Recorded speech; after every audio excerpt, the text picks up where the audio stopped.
दुनिया भर में अनेक इलाके इस समय भयंकर गर्मी से, कहीं बाढ़ से और कहीं सूखे से जूझ रहे हैं। तो आज का विषय यही है, दुनिया भर में बदलता मौसम का मिजाज, इसके पीछे क्या कारण है, कैसे उन्हें रोका जा सकता है और ख़ासकर भारतीय संदर्भ में देखेंगे भारत में इस पर इसके क्या प्रभाव पड़ रहे हैं। तो आइए शुरू करते हैं। सबसे पहले बात करते हैं, इस समय चूँकि सूर्य है वो जो जून और जुलाई के अंदर लगभग कर्क रेखा के ऊपर लंबवत होता है, तो जो यूरोप के इलाके हैं यहाँ पर आमतौर पर गर्मियों का समय है। लेकिन इसी दौरान इन इलाकों के बीच खासकर अफ्रीका महाद्वीप से, अफ्रीका के सहारा मरुस्थल से, यानी ये इतना जो गर्म इलाका है उससे हवाएं यूरोप की ओर अग्रसर होती हैं। तो इस समय इटली के सिसिली और इन इलाकों के अंदर तापमान लगभग 50 डिग्री के पास जा चुका है, तो भयंकर गर्मी का दौर है। इसी तरह जो तुर्की और ग्रीस, इन देशों के अंदर भी भयंकर गर्मियां छाई हुई हैं, लोग बहुत ज़्यादा त्रस्त हैं अत्यधिक तापमान से। वहीं स्पेन की बात करें, स्पेन में इस समय उसके जो लापलामा आइलैंड के जंगल है उनमें आग लगी हुई है। तो जलवायु परिवर्तन का एक बुरा परिणाम यह भी है कि जंगलों के अंदर आग लगना शुरू हो जाती है। यही जंगलों की आग पिछले वर्ष हमने कनाडा के अंदर भी महसूस की थी, देखी थी कि कनाडा के अनेक शहरों में उसके परिणाम देखने को मिले थे। वहाँ पर लोगों का सांस लेना भी दूभर हो गया था। तो कनाडा में अभी भी वह जंगलों की आग जारी है। इसके अतिरिक्त बात करें एशिया महाद्वीप में, एशिया महाद्वीप में इस समय खासकर जो भारतीय उत्तर भारत के राज्य हैं, पंजाब हैं, हरियाणा या उत्तराखंड, हिमाचल, उनके अंदर मानसून का सीज़न है और इस समय अनेक जो क्षेत्र हैं वो बाढ़ग्रस्त हैं। तो यहाँ पर बाढ़ की घटनाएं देखी जा रही हैं। वहीं दक्षिण कोरिया और जापान के अंदर भी बाढ़ के हालात दर्ज किए जा रहे हैं। तो इसके अतिरिक्त यदि हम अमेरिका देश की बात करें तो इसमें जो कैलिफोर्निया है, कैलिफोर्निया के अंदर एक स्थान है डेथ वैली।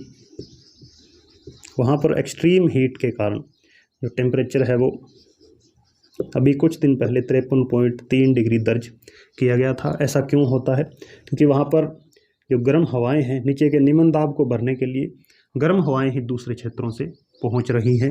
तो इस स्थिति को हीट डोम नाम दिया जाता है, यानी गर्मी का एक गुबंद बन जाता है, उसके अंदर भयंकर गर्मी और उमस उस क्षेत्र के अंदर हो जाती है। तो इसे डेथ वैली का नाम दिया गया है। तो कैलिफोर्निया के अंदर इस समय तापमान बहुत ज़्यादा है और लोग बहुत ज़्यादा त्रस्त हैं गर्मी से। तो अनेक चरम घटनाएं, मौसमी घटनाएं देखी जा रही हैं पूरे विश्व के अंदर। वहीं वैज्ञानिक आशंका भी जता रहे हैं कि चूँकि अभी तो सूर्य यहाँ कर्क रेखा पर है, जैसे ही नवंबर दिसंबर के अंदर यह दूसरे गोलार्ध में जाकर चमकेगा तो यही स्थितियाँ वापस ऑस्ट्रेलिया महाद्वीप के लिए भी अब की बार पहले से ही प्रेडिक्ट कर दी गई हैं कि एल नीनो का ये वर्ष है। और एल नीनो में चूँकि ऑस्ट्रेलिया महाद्वीप के अंदर उतनी अधिक बरसात नहीं होती, तो वहाँ पर भयंकर गर्मी और सूखे पड़ने के आसार पहले ही जता दिए गए हैं। तो ये पूरे विश्व के अंदर कुछ एक हमने सेलेक्टेड स्थानों पर जो देखे हैं। यही चीन का सिंजियांग प्रांत है, वहाँ पर भी 52.2 डिग्री सेल्सियस तापमान दर्ज किया गया है।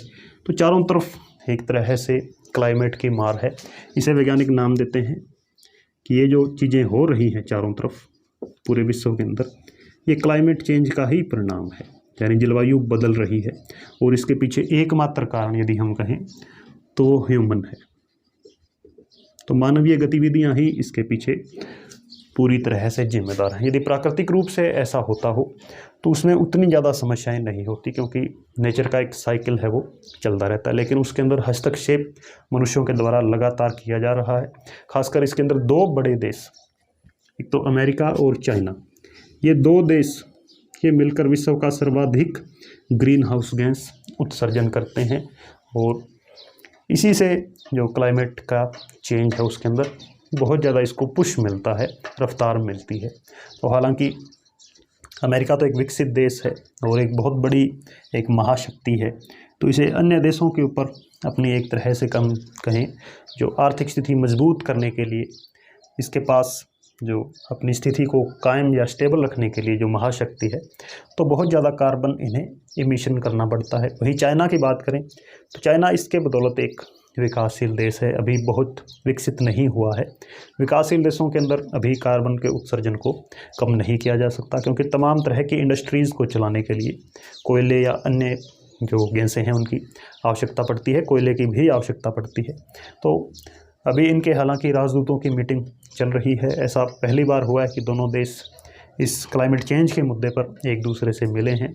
और चाइना ने यह कहा है कि 2060 तक हम कार्बन उत्सर्जन है उसको जीरो तक हासिल कर लेंगे। नेट जीरो की संकल्पना उन्होंने दी है, लेकिन कहाँ तक सफल होती है ये तो समय ही बताएगा। अब बात करते हैं क्लाइमेट चेंज की। भारत के अंदर क्या स्थिति है या भारत इससे कैसे प्रभावित हो रहा है। भारत के अंदर जो बनारस हिंदू विश्वविद्यालय है उसके अंदर एक शोध चल रहा है और उसमें पिछले 113 वर्ष के जो आंकड़े हैं कि मानसून के जो आंकड़े पिछले 113 वर्षों से लिए गए हैं और उस पर एक अध्ययन किया जा रहा है। उसमें कुछ विदेशों के भी जो रिसर्चर है वो पहुंचे हैं और इसमें हिस्सा ले रहे हैं।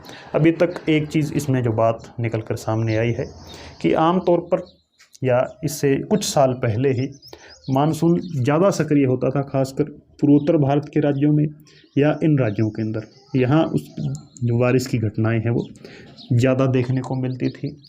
या हम यूँ भी कहें, जब हम मानसून की दोनों शाखाओं का अध्ययन करते हैं, एक तो दक्षिण पश्चिमी बंगाल और एक जो अरब सागर की शाखा है और एक दक्षिण पश्चिमी मानसून रेखा है, इनका जब हम अध्ययन करते हैं दोनों शाखाओं का, तो एक चीज़ हमने सीखी थी कि खासकर जो बे ऑफ बंगाल ब्रांच की शाखा है वो जो पहुंचती है इन इलाकों के अंदर, तो इन इलाकों के अंदर हमेशा वर्षा करती है और काफ़ी मात्रा में। लेकिन जैसे जैसे ये जो हवाएं हैं उत्तर भारत तक पहुंचती हैं, तो उत्तर भारत के अंदर एक तो इन्हें कोई ज़्यादा अवरोध नहीं मिलते हैं क्योंकि मैदानी इलाका है, इसलिए भी यहाँ पहुँचते पहुँचते उनके जो टेम्परेचर के कारण उनके जलवाष्प को संघनित होने का मौका नहीं मिलता या कोई पर्वत श्रृंखलाएँ नहीं मिलती मैदानों के अंदर। तो बारिश जैसे जैसे हम इधर जाते थे घटती जाती थी सामान्य तौर पर।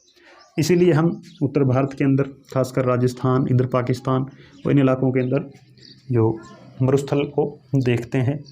लेकिन अभी क्या हो रहा है, पिछले कुछ सालों से इन इलाकों के अंदर वर्षा है वो कम हो रही है। इसके बदौलत ये जो मानसून की वर्षा है वो इधर शिफ्ट कर गई है। इन इलाकों के अंदर ज़्यादा वर्षा देखी जा रही है पिछले कुछ सालों, 7-8 सालों से, 10 सालों से। इसका एक तो मुख्य कारण इन्होंने क्लाइमेट चेंज को ठहराया है कि क्लाइमेट चेंज के कारण जो वेस्टर्न डिस्टर्बेंस आते हैं, खासकर मेडिटेरियन सी से जो उत्पन्न होते हैं, जो कि भारत की तरफ पहुंचते हैं और जेट हवाएं इनको भारत की तरफ लाती हैं। तो वेस्टर्न डिस्टर्बेंस, हालांकि अलग से हम डिटेल में इसको पढ़ चुके हैं, आप वीडियो देख सकते हैं। वेस्टर्न डिस्टर्बेंस के अंदर इसकी प्रवृत्ति थी कि भारत के अंदर ये आमतौर पर सर्दियों के अंदर आते थे और हमारी रबी की फसल के लिए बहुत लाभदायक होते थे। थोड़ी बहुत वर्षा हो जाती थी। वेस्टर्न डिस्टर्बेंस का ज़्यादातर काम यही था कि वे पहाड़ी इलाकों पर यहाँ पर बर्फ़ को जो स्नोफॉल कर देते थे, बर्फ़ गिरती थी। लेकिन अभी इनकी प्रवृत्ति के अंदर बेतहाशा जो चेंज है वो देखने को मिला है कि एक तो ये अब मार्च, अप्रैल, मई, जून तक इनकी बढ़ने की संभावना हो गई है।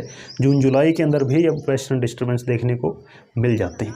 तो इधर से जब ये सिस्टम पहुंचता है भारत की तरफ और दूसरी तरफ यदि कोई ब्रांच, कोई मानसूनी हवाएं हैं जो कि इंतज़ार में है कि उन्हें कुछ नमी मिले, तो ये जब दोनों मिल जाते हैं, ये दोनों चीज़ें, दोनों सिस्टम मानसून और WD मिलते हैं, तो वहाँ पर फिर एक्सट्रीम रेनफॉल की संभावना पैदा हो जाती है। ऐसा हमने अभी देखा है जुलाई महीने के अंदर कि जो पंजाब के अंदर भयंकर बाढ़ हमने देखी वो इसी का परिणाम था। जो बे ऑफ बंगाल ब्रांच और वेस्टर्न डिस्टर्बेंस मिले हिमाचल के अंदर, तो वहाँ पर बादल फटने की घटनाएं हुई, उससे भयंकर बाढ़ इस समय पंजाब, हरियाणा और इन इलाकों के अंदर आई हुई है। तो ये एक तो पूरा मानसून का जो पैटर्न है वो बदल रहा है। इसके फिर आगे कुछ एक परिणाम होंगे। एक तो हो सकता है ये जो रेगिस्तान का रीजन है ये आने वाले 50-100 सालों के अंदर इसका क्षेत्र कम हो।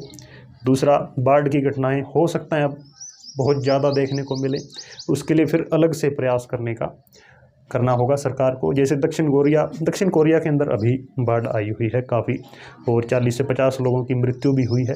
तो वहाँ पर सरकार ने कहा है कि हम हमारा पूरा सिस्टम ही चेंज करने जा रहे हैं, पूरा कंट्री का, जो कि बाढ़ रोकने का या क्लाइमेट चेंज के जितने प्रभाव हैं उनको मद्देनज़र रखते हुए हमें एक नया सिस्टम लागू करने की आवश्यकता है। तो ऐसी ही आवश्यकता हो सकता है आने वाले कुछ सालों के अंदर भारत को भी इसकी ज़रूर इसको इस तरफ ध्यान देना हो सकता है।